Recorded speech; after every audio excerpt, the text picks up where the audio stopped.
అంజయ్య నగర్ లో భవనం కూలిన ఘటనపై దర్యాప్తు కొనసాగుతోంది. భవనం యజమాని సాజిద్ ను పోలీసులు అరెస్ట్ చేశారు.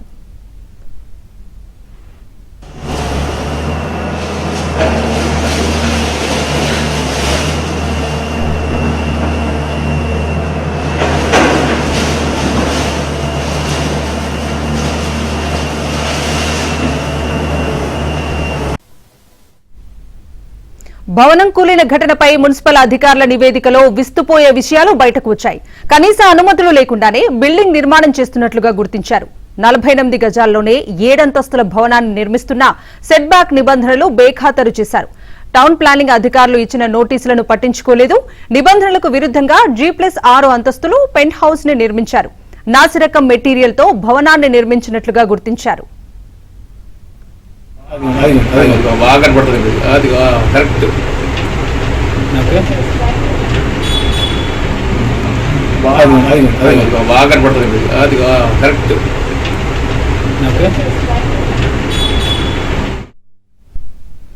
ప్రమాదం నుంచి బయటపడిన స్థానికులతో మా ప్రతినిధి సంగీత ఫేస్ టు ఫేస్. అంజయ్య నగర్లో 7 ఫ్లోర్ల బిల్డింగ్ అనేది ఒకేసారి అమాంతం కూలిపోవడం అనేది మనం నిన్నటి నుంచి వార్తల్లో వింటూనే ఉన్నాము. అయితే అక్కడ ఒక 2 వ్యక్తులు కూడా త్రుటిలో చావును తప్పించుకోవడం అనేది జరిగింది. ఆ మహిళలు 2 కూడా మనతో ఉండడం జరిగింది. అసలు ఏం జరిగింది, ఆ బిల్డింగ్ కూలేటప్పుడు కూడా ప్రధాన సాక్షులు వాళ్ళే. అసలు అక్కడ జరిగిన విషయాన్ని అంతా కూడా వారి మాటల్లోనే అడిగి తెలుసుకునే ప్రయత్నం చేద్దాం. అమ్మ చెప్పండి, మీరు అక్కడ నుంచి ఇలా ముందుకు వెళ్ళంగానే బిల్డింగ్ ఒకేసారిగా కూలిపోయింది. అక్కడ మీరు ఏం చేస్తున్నారు, అసలు ఏం జరిగింది? మేము మాపేసుకొని వచ్చేసామండి. వచ్చిన తర్వాత పిల్లలు ఆడుకుంటున్నారు అక్కడ, చిన్న పిల్లలు. భోజనం టైం అయింది కదా, వెళ్ళొచ్చు కదా అని అంటే ఆ పిల్లలు ఇటు వచ్చారు. మేము అక్కడి నుంచి ఇటు వచ్చాము. 5 నిమిషాలు ఉంది ఇంకా మాకు. 5 నిమిషాల టైంలో కూడా ఇటు వచ్చి ఇక్కడే నుంచున్నాం మేము. ఇక ఈమెమో మాపుతుకుని అక్కడ నుంచి నేను ఎటు వెళ్ళాను. సార్ వచ్చాడు. సార్ ఏమో ఏంటమ్మా చప్పుడైంది అని. ఏమో సార్ జనరేటర్ సౌండ్లోంచి ఇటు నుంచి వచ్చింది సార్ సౌండ్ అంటే. ఇక సార్ రోడ్డుకి వెళ్ళాడు కానీ సార్ కనపడతలే ఆ రోడ్లో. అంత దట్టమైన దుమ్ము. ఈ ఏమైందన్నది కూడా తెలియలేదు. మేము అప్పటి వరకు అక్కడ ఉన్న వాళ్ళమే. మేము 5 నిమిషాల్లో తప్పించుకున్నాం. మేము దేవుడు నిజంగా ఎంత మేలంటే పిల్లల్నే కాపాడాడు దేవుడు, మమ్మల్నే కాపాడాడు. అసలు సారాళ్ళు కూడా 1 గంట లంచ్ టైం వల్లనే సారాళ్ళకు కూడా త్రుట్లో తప్పిందనమాట. ఆ పైమన్నా తప్పింది, లేకపోతే మేము దాని కిందే అయిపోదుము. పిల్లలు ఆడుకునే పిల్లలు ఉన్నారు, చిన్న పిల్లలు.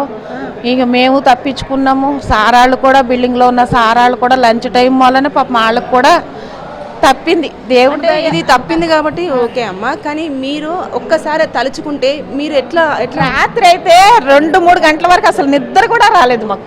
నిద్ర కూడా పట్టలేదు అసలు. దడ దడ దడ దడ కాళ్ళు చేతులు అయితే అసలు ఆడలేదు ఇంకా రాత్రి కూడా.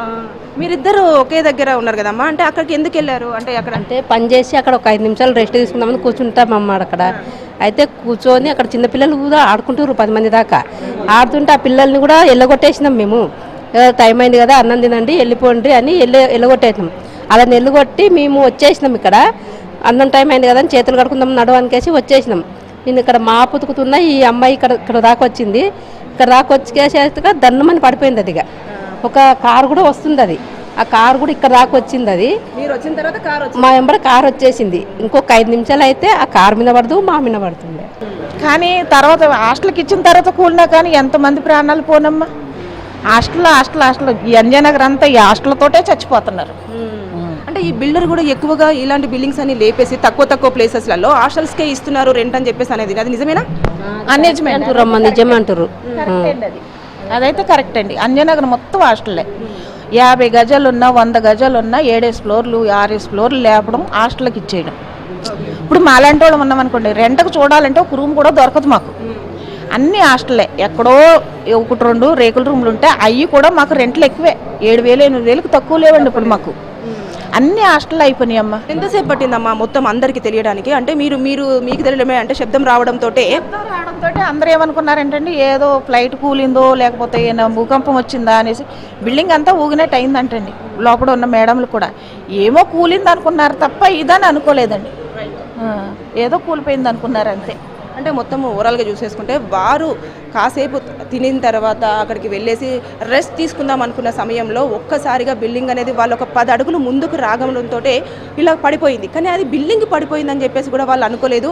చావు అంచుల దాకా వెళ్ళేసి మరి వెనక్కి వచ్చాము, మేము ఏదో పుణ్యం చేసుకున్నాము, మా కుటుంబ సభ్యులు పుణ్యం చేసుకున్నారని చెప్పేసి అయితే ఆవేదన వ్యక్తం చేస్తున్నారు.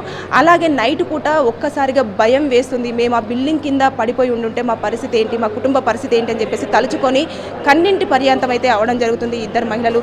ఏదేమైనా సరే కానీ ఇలా పర్మిషన్ తీసుకోకుండా ఇంత ఫ్లోర్స్ అనేవి కట్టడం వల్ల చాలా వరకు నష్టాలు జరుగుతున్నాయి. కాబట్టి ఎలాగైనా సరే అధికారులు ఇలాంటి బిల్డింగ్స్ పైన చర్యలు తీసేసుకొని కొంచెము ప్రజలకు ఇబ్బందులు లేకుండా చూడాలని చెప్పేసి అయితే వేడుకోవడం జరుగుతుంది. వీడియో జర్నలిస్ట్ బాలరాజ్తో సంగీత, ABN ఆంధ్రజ్యోతి, అంజయ్య నగర్.